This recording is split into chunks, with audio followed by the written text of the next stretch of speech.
इसलिए साहब धन जो होना चाहिए ना नियम पूर्वक, जो मेहनत करके जो कमाया जाता है ना वो क्या कहते हैं तरक्की भी देता है, और सबसे बड़ी बात है मेहनत द्वारा अर्जित धन शांति देती है साहब। बुरा मत मानना, जो एटीएम वाला सिस्टम लोग करते हैं पता तो होगा ही ना, जो एटीएम चोरी करते, एटीएम काटते पता नहीं क्या क्या करते वो भी अच्छा खासा पैसा ले लेते हैं। उनके जीवन में क्या रहता है? धन संपदा से जीवन में साहब सुख नहीं आती है। ध्यान रखना, रावण के जीवन में कितनी संपत्ति थी, सोने का महल जिसका हो। रावण के बारे में आता है कि सुबह के 4 बजे सारे देवताओं की ड्यूटी लगा रहे थे, ये करना है। ब्रह्मा की ड्यूटी थी सुबह के 4 बजे आकर के वेद पाठ सुना दिया करना। हमने सोचा सुना है तुम वेद बढ़िया पढ़ते हो, सुबह के 4 बजे। और शंकर जी से कह रखा था रोज आकर के गोड़ लगवा लेना। हम गोड़ लगे ले तोहरे पास नहीं जाएंगे, आप ही आकर के मेरी पूजा करवा लेना। तो शंकर जी नित्य पूजावन जाएंगे। और वो ब्रह्मा जब वेद पढ़ते थे ना तो उनका उसका जो द्वारपाल था रावण का वो डांट देता, इतना शोर मत किया करो, महाराज के नींद में बाधा आ जाएगी, पढ़ो थोड़ा धीरे धीरे पढ़ो। अब बताओ, जिस रावण के जीवन में ऐसा था कि ब्रह्मा शिव जिसके अधीन थे, वो क्या रावण सुखी रहा? रह पाया? साहब जब जीवन में अवगुण रहेंगे, जेता कहीं पर धन पर दारा, जो दूसरों की स्त्रियों को देखते रहेंगे, जो दूसरे के धन को देखते रहेंगे, जो अपना है नहीं उसको अपना बनाने की कोशिश करते रहेंगे, ऐसे के जीवन में कभी सुख शांति आएगी क्या? नहीं आ सकती उनके जीवन में। भले ही एक रोटी खाने के लिए मिले साहब। देखो एक बात बताऊं, जीवन का सबसे सुखी आदमी कौन है? जो मिल जावे ठाकुर जी की कृपा से उसको आराम से खा लो। रोटी नमक रहे तो रोटी, और बढ़िया पूरी रबड़ी मलाई रहे वो भी खा ले, और जो खाए वो हजम हो जाए, और बिस्तर पर जाते ही 10 मिनट के अंदर जिसको नींद आ जावे, दुनिया का सबसे सुखी आदमी वही है साहब। आज जो चाहे वो खा नहीं सकते हैं, दाल पैसा है लेकिन खा नहीं सकते, दाल का पानी पी के रहना, खाएंगे तो परेशान, क्या फायदा उस पैसे का? बिस्तर पर लेटे हैं, तारा गिन रहे हैं। मैंने पूछा काहे? बोले नींद ने आवा है सरकार, blood pressure, high blood pressure, tension, sugar, इतना जनता। साहब पैसा रह जाने से व्यक्ति खुश नहीं रह सकता है। जीवन का सबसे बड़ा सुख यही है। जीवन किसी प्रकार की चिंता नहीं, और चिंता समाप्त करने के लिए सबसे बढ़िया उपाय यही है कि जो जीवन में प्राप्त है सरकार की कृपा से पर्याप्त है, खुश रहना सीखो।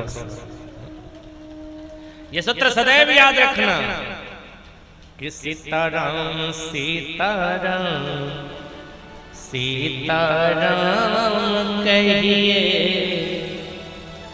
अरे जाहि विधि राखे राम, ताहि विधि रहिए। ये जिंदगी की डोर सो हाथ दीनानाथ के,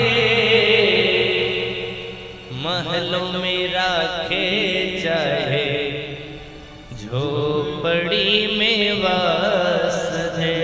सदैव धन्यवाद निर्विवाद राम राम कहिए,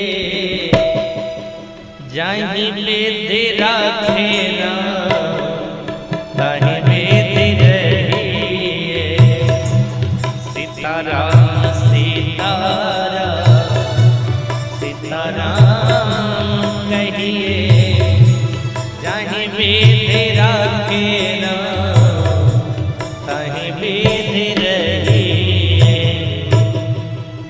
एक बात बार परीक्षित शिकार खेलने को गए, प्यास लग गई। एक महात्मा के आश्रम में पहुंचे जिनका नाम था शमिक। महात्मा समाधि में बैठे थे, लेकिन परीक्षित को लगा ये नकली महात्मा है, पानी ना देना पड़े इसलिए समाधि लगाने का ढोंग रच रहा है। कई लोग ना घर में काम नहीं करना पड़े, लगी पूजा का बहाना बनाते, पूजा करे तो अच्छी, लेकिन साहब ये कौन पूजा है कि घर का काम छोड़ करके पूजा। हमारे एक परिचय के हैं दिल्ली के, बोले महाराज जी बच्चे 7 बजे स्कूल जाते हैं, पति 9 बजे ऑफिस के लिए निकल जाते हैं। अगर बच्चे 7 बजे स्कूल जाते हैं तो उनका टिफिन तैयार करने के लिए 6:30 बजे तक तैयार होना चाहिए, और 6:30 बजे तैयार करने के लिए मुझे 5:30 बजे रसोई घर में जाना पड़ेगा। तो हम बच्चों को देखें या पूजा देखें? पूजा करें, बच्चों को देखें, पति को ऑफिस भेजना रहता है, क्या करें? हमने कहा जगते कितने बजे हो? बोले वही 5:30 बजे जग जाते हैं।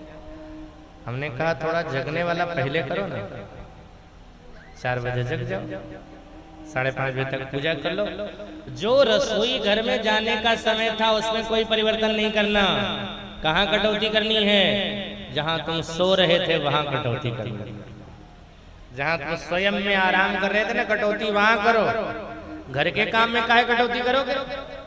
कहीं भी यह नहीं है साहब कि घर द्वार, मैंने पहले भी कहा है, घर द्वार छोड़ करके बाबा जी बनना, अरे जिम्मेदारियों से भागना ये कोई बहादुरी का काम थोड़े ना है। जिम्मेदारियों का निर्वाह करते हुए जो भगवत भजन करे ना वो श्रेष्ठ है साहब। जिम्मेदारियों से हट करके भजन करना कोई प्रधान नहीं है।